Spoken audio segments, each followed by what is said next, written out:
నా ప్రియమైన బిడ్డా, నా మాటలు జాగ్రత్తగా ఆలకించుము. నేను ఎన్నిసార్లు చెప్పినా నీకు అర్థము కావడం లేదు ఎందుకని నేను చెప్పాను. మనుష్యులను నమ్ముతావు, మనుష్యులు మాటలు వింటావు, వాళ్ల చెప్పేవన్నీ నిజమే అని అనుకుంటావు. కాని నీ దగ్గర ఒక మాట, వాళ్ల దగ్గర ఒక మాట, ఇక్కడ మాటలు అక్కడ మాటలు ఇక్కడ చెప్పి నిన్ను నమ్మించి మోసం చేస్తారు. నీకు అర్థం కాదు, తెలియదు. వాళ్లు చెప్పే మాటలు నిజమనుకుంటావు. నీ వెనకాల గోతులు తవ్వుతారు సుమ. ఎందుకంటే మనుష్యుల బుద్ధి నాకు తెలుసు కాబట్టి నీవు ఎవరిని నమ్మాలో ఎవరిని నమ్మకూడదో అయోమయంలో నీవు అనుకుంటావు నాకు మంచి చేస్తారు కదా అని. నీ చుట్టూ ఉంటూ నీ దగ్గర నటిస్తూ వేరే వాళ్ల దగ్గర చెడుగా చెబుతారు. నిన్ను హేళన చేస్తారు, నిన్ను చులకనగా చూస్తారు. నీ దగ్గర డబ్బు ఉంటే నిన్ను పలకరిస్తారు, నీ దగ్గరికి వస్తారు. నీ దగ్గర ఏమీ లేకపోతే నీవెవరో నేనెవరో అన్న కాడికి ఉంటారు. అలాగే నీ తల్లిదండ్రుల మధ్య, నీ అన్నదమ్ముల మధ్య, నీ అక్క చెల్లెల మధ్య, నీ బంధువుల మధ్య, నీ కుటుంబీకుల మధ్య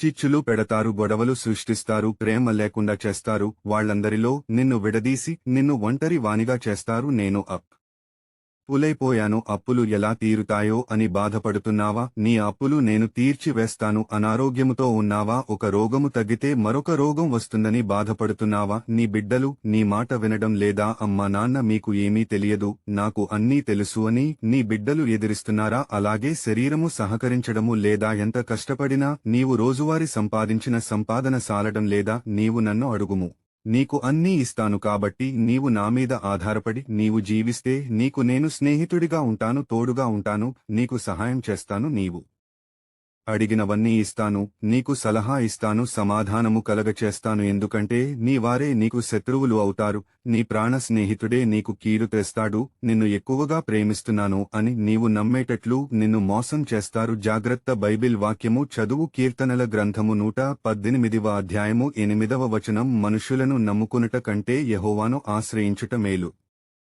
నా బిడ్డ, నీవు మనుష్యులను నమ్ముకుంటే వమ్ము చేస్తారు. ఇకనైనా అర్థం చేసుకో. నా మీద ఆధారపడి జీవిస్తే నీకు సమస్తాన్ని నేను ఇస్తాను.